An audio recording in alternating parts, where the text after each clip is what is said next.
तो हमने जाना द्रव्यमान संरक्षण के नियम को। अब हम जानेंगे कि स्थिर अनुपात का नियम क्या होता है।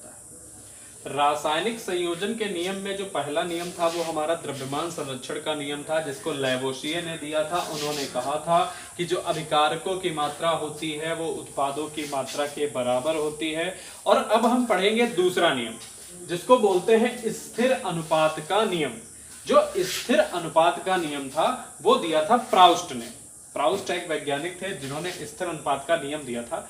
इन्होंने ये कहा था कि आप अगर किसी भी यौगिक को किसी भी विधि से बनाइए, चाहे आप उसको किसी भी विधि से बनाएं, चाहे आप प्रयोगशाला में बनाएं, चाहे आप उसको इंडस्ट्रियल मेथड से बनाएं, चाहे आप औद्योगिक विधि से बनाएं, आप अगर किसी भी यौगिक को किसी भी विधि से बनाते हैं तो उसके अंदर जो तत्वों का एक अनुपात होता है, जो तत्वों के भार का एक अनुपात होता है, वो हमेशा निश्चित बना रहता है, वो हमेशा स्थिर बना रहता है।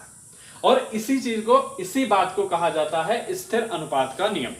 यानी कि यौगिक के अंदर जो तत्वों के भार का अनुपात होता है वो हमेशा स्थिर बना रहता है, या वो निश्चित बना रहता है, या वह किसी भी तरीके से नहीं बदलता है। इसी बात को कहा जाता है स्थिर अनुपात का नियम। प्राउस्ट ने यही बात को सिद्ध किया था। अब हम देखेंगे प्राउस्ट ने क्या कहा। प्राउस्ट के अनुसार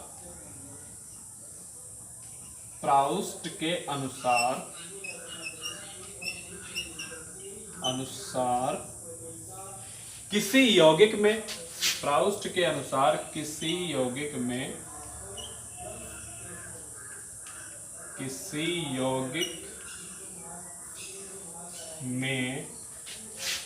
चाहे वह किसी विधि से बना हो, चाहे वह किसी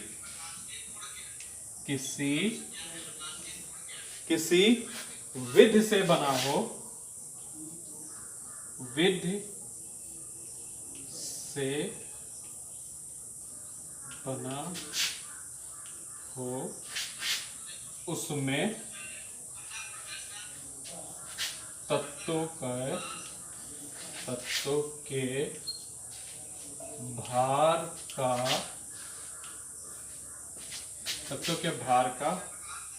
अनुपात स्थिर बना रहता है। ठीक है, तो प्राउस्ट ने कहा, प्राउस्ट के अनुसार किसी यौगिक में चाहे वह किसी विधि से बना हो, चाहे वह किसी भी विधि से बना हो, उसमें जो तत्वों के भार का अनुपात होता है, जो तत्वों के भार का रेशियो होता है, वो हमेशा स्थिर बना रहता है। वो एकदम डिफिनिट होता है, कभी भी वो बदलता नहीं है। जिस रेशियो में वो एक जगह से आ रहा होगा, उसी रेशियो में वह दूसरी भी जगह से आएगा। अगर आप मान लीजिए, जैसे हम उदाहरण के तौर पे ले लें H2O, किसको ले लें? H2O को ले लीजिए। तो H2O हमको कितने माध्यमों से प्राप्त हो सकता है? एक तो अगर हम H2O को प्रयोगशाला में बना लें, प्रयोगशाला में हमने H2O बना ली। दूसरी बात, H2O को अगर आप समुद्र से ले आए, समुद्र से भी आपको H2O मिल जाएगा। आप किसी झील से H2O यानी कि वाटर ले आइए, या आप किसी नदी से वाटर ले आइए, या आप घर से वाटर ले आइए। तो हम किसी भी जल के यौगिक का अगर हम उसका विश्लेषण करें, अगर उसके यौगिक का विश्लेषण हम करते हैं और हम देखते हैं, हम ये देखेंगे कि हाइड्रोजन और ऑक्सीजन से मिलकर जल बना होता है। जो जल होता है वो हाइड्रोजन और ऑक्सीजन से मिलकर बना होता है। तो हाइड्रोजन के जो पार्टिकल्स इसके अंदर पाए जाते हैं वो कितने पाए जाते हैं? 2। ठीक है, हाइड्रोजन के पार्टिकल्स पाए जाते हैं 2, और हाइड्रोजन का आणविक द्रव्यमान होता है 1, यानी कि 2 पार्टिकल्स हैं, तो हो गया H2/O। ठीक है, हाइड्रोजन के 2 अणु रहेंगे, इसलिए हो जाएगा 1 × 2, और ऑक्सीजन का जो द्रव्यमान होता है, जो भार होता है, वो होता है 16। ठीक है, तो अब हम देखेंगे 2/16, 2 × 2, 2/16, यानी कि 1:8।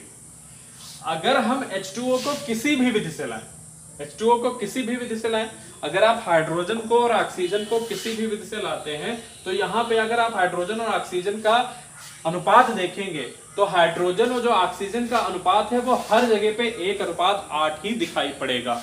वो जल चाहे आप नदी से लाए हो, चाहे आप किसी झील से लाए हो, चाहे आपने उसे प्रयोगशाला में बनाया हो,